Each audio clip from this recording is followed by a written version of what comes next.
South ఇండియాలోనే అతి తక్కువ ధరలకి రత్నాలనందించే ఏకైక సంస్థ 6JVR. ఆంధ్రప్రదేశ్ రాష్ట్ర రాజధాని అమరావతిలో అంతర్జాతీయ విమానాశ్రయం కంపల్సరీగా వస్తుందని చెప్పని రాష్ట్ర ప్రభుత్వం తేల్చి చెప్పేసింది.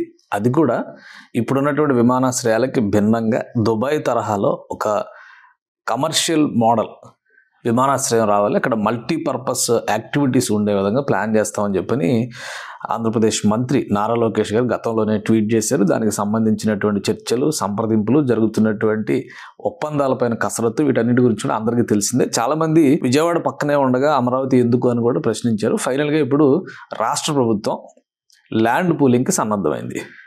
భూములకి సంబంధించి ఒక క్లారిటీ వచ్చింది. క్యాబినెట్ అప్రూవల్తో 44,000 ఎకరాల భూముల్ని సేకరించేందుకు రెండో దఫా సన్నద్ధం అవుతుంది. ఈ భూములు సేకరించేటువంటి గ్రామాల్లో గ్రామ సభలు నిర్వహిస్తున్నారు, ప్రజల అభిప్రాయాలు తీసుకుంటున్నారు. ప్లస్ వాళ్ళకి ఇవ్వబోయేటువంటి ప్యాకేజ్ పైన కూడా గవర్నమెంట్ ఒక పొజిషనల్ రూలింగ్ ఇచ్చింది. ఒక విధంగా చెప్పాలంటే ఆదేశాలు జారీ చేసింది. అందుకనే సిఆర్డీఏ అధికారులు కూడా ముందడుగు వేస్తున్నారు. కసరత్తు కూడా మొదలైంది. ఆర్ఎఫ్పి అమరావతి ఎయిర్పోర్ట్కి సంబంధించి ఆర్ఎఫ్పి చేయాలనేటువంటి ఒక ప్రపోజల్ తయారు చేసేటువంటి బాధ్యతను కూడా ఒక ప్రైవేట్ సంస్థకి ఇచ్చారు. ఇటీవల కాలంలో ఆ రిపోర్టుకి సంబంధించి కొన్ని అంశాలు హల్చల్ చేశాయి. ప్రధానంగా నంబూరుకు సమీపంలో ఈ ఎయిర్పోర్ట్ ఏర్పాటు చేసే అవకాశం ఉంది అనేది దాని సమాచారం, వచ్చినటువంటి సమాచారం. కానీ ఇప్పుడు ఉన్నటువంటి రిపోర్ట్ ప్రకారం 44,000 ఎకరాల భూముల్ని రాష్ట్ర ప్రభుత్వం రెండో దశ భూసేకరణ కింద చేపడుతుంది. ఈ సేకరణలోనే 5,000 ఎకరాలు అమరావతి ఎయిర్పోర్ట్కి, 2,500 ఎకరాలు స్పోర్ట్స్ సిటీకి, మరొక 2,500 ఎకరాలు ఇండస్ట్రియల్ పార్కుల కోసం రాష్ట్ర ప్రభుత్వం కేటాయించాలని చెప్పని భావిస్తున్నట్టుగా సమాచారం వచ్చింది. ఇప్పుడు తాజాగా వస్తున్నటువంటి రిపోర్ట్ ఏంటంటే ఆయా గ్రామాల్లో, ఆయా ప్రాంతాల్లో గ్రామ సభలు రాష్ట్ర ప్రభుత్వం నిర్వహిస్తుంది.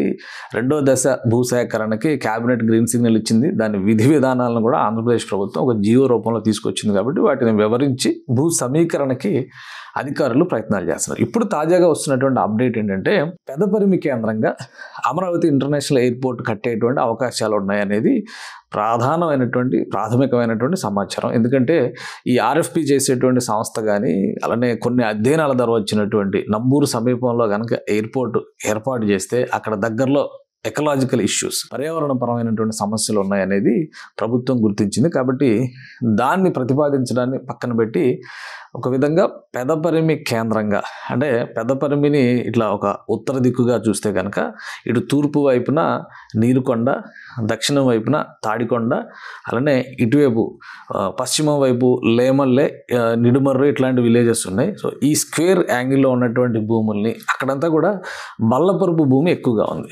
సో అంతా కూడా చదునుగా ఉండేటువంటి భూమి ఉంది. అనంతవరం వైపు ప్రతిపాదనలు వచ్చినాయి, కానీ అనంతవరం వైపు కొన్ని కొండలు, గుట్టలు ఉన్నాయి కాబట్టి అది కొంత ఇబ్బందికరమైనటువంటి అవకాశం ఉంటుంది. ఎయిర్పోర్ట్ డెవలప్మెంట్ దృష్టిలో చూస్తే కనుక దాన్ని డెవలప్ చేయడం కొద్దిగా క్లిష్టమైనటువంటి అంశంగా మారుతుంది. అందుకనే ఇప్పుడు పెదపరిమి కేంద్రంగా ఉన్నటువంటి భూముల్ని ఎయిర్పోర్ట్కి అనువైనవిగా కొంతమంది అధికారులు ప్రతిపాదిస్తున్నట్టుగా సమాచారం ఉంది. దీనిపైన అధ్యయనం జరుగుతుంది. భూసేకరణ జరిగిన తర్వాత 44,000 ఎకరాలు భూసేకరణ చేస్తే అందులో దాదాపు 40% వరకు డెవలప్మెంట్ చేసి బెనిఫిషియరీస్కి ఇచ్చేయాల్సినటువంటి పరిస్థితి ఉంటుంది. కాబట్టి ప్రభుత్వం పబ్లిక్ ఎమ్యూనిటీస్, పబ్లిక్ స్పేసెస్కి ఇచ్చేటువంటి భూముల్ని తీసేస్తే ప్రభుత్వం డెవలప్మెంట్కి ఉపయోగించేటువంటి భూములు 30% నుంచి 40% ఉండొచ్చు. సో ఆ కోణంలో చూస్తే కనుక ఒక విశాలమైనటువంటి ల్యాండ్ బిట్ దొరికేది పెదపరిమి పరిసర ప్రాంతాల్లో ఉన్నటువంటి భూముల్లోనే అనేటువంటి కన్క్లూజన్కి అధికారులు వచ్చినట్టుగా సమాచారం ఉంది. సో అన్ని పాసిబిలిటీస్ చూసినాక గతంలో మైలవరం అన్నారు, గుంటూరు శివారులో అన్నారు, పల్నాడు ప్రాంతంలో అన్నారు, ఇప్పుడు నంబూరు దగ్గర అన్నారు. ఇది కూడా అయిపోయింది. ఫైనల్గా ఇదేంటి అనేటువంటి ఆసక్తి అందరిలో ఉండొచ్చు. కానీ ఈ పాసిబిలిటీస్ అన్నింటినీ చూసిన తర్వాత రాష్ట్ర ప్రభుత్వానికి కొందరు అధికారులు చేసినటువంటి సూచనలు, ఆ ప్రతిపాదనల సారాంశం పెదపరిమి కేంద్రంగా ఉన్నటువంటి భూముల్లో అమరావతి అంతర్జాతీయ విమానాశ్రయానికి అనువైనటువంటి భూములుగా వాటిని గుర్తించినట్టుగా తెలుస్తుంది. సో ఒకవేళ విమానాశ్రయం పైన ముందడుగు పడితే ఈ ప్రాంతంలోనే వచ్చాయి. అసలు ఈ తాడికొండ పరిసర ప్రాంతాల్లో విమానాశ్రయం ఏర్పాటు చేస్తే అటు మంగళగిరికి, ఇటు గుంటూరుకి కూడా సమీపంలో ఉంటుంది. తెనాలికి కూడా అనువైనటువంటి ప్రాంతం అనేటువంటి అభిప్రాయం ఉంది. కొత్తగా డెవలప్ అయ్యేటువంటి అమరావతికి కూడా దీని కనెక్టివిటీ చాలా దగ్గరగా ఉంటుంది. సో విజయవాడని డొమెస్టిక్ ఎయిర్పోర్ట్గా రాబోయే రోజుల్లో ఉపయోగించిన, ప్రస్తుతానికి అంతర్జాతీయ విమానాశ్రయంగా సేవలు అందించినా కానీ అమరావతి ఇంటర్నేషనల్ ఎయిర్పోర్ట్ వచ్చిన తర్వాత మెయిన్ యాక్టివిటీస్ ఇటు ట్రాన్స్ఫార్మ్ అయ్యేటువంటి అవకాశం ఉంటుంది. ఎయిర్పోర్ట్ ఏదో ఒక రోజులో 2 రోజులు వచ్చేది కాదు, కనీసం దాన్ని డెవలప్ చేయడానికి 10 ఏళ్ల సమయం పట్టేటువంటి అవకాశం ఉంటుంది. సో ఈ అంశాలన్నింటినీ దృష్టిలో పెట్టుకుని పెద్దపల్లి కేంద్రంగా ఉన్నటువంటి భూములపైన సమగ్ర అధ్యయనం చేయాల్సిందిగా రాష్ట్ర ప్రభుత్వం అధికారులని ఆదేశించినట్టుగా తెలుస్తుంది. ఈ ప్రాంతంలో ఎయిర్పోర్ట్కు ఉన్నటువంటి సాధ్యాసాధ్యాలపైన కసరత్తు ఇప్పటికే మొదలైనట్టు సమాచారం.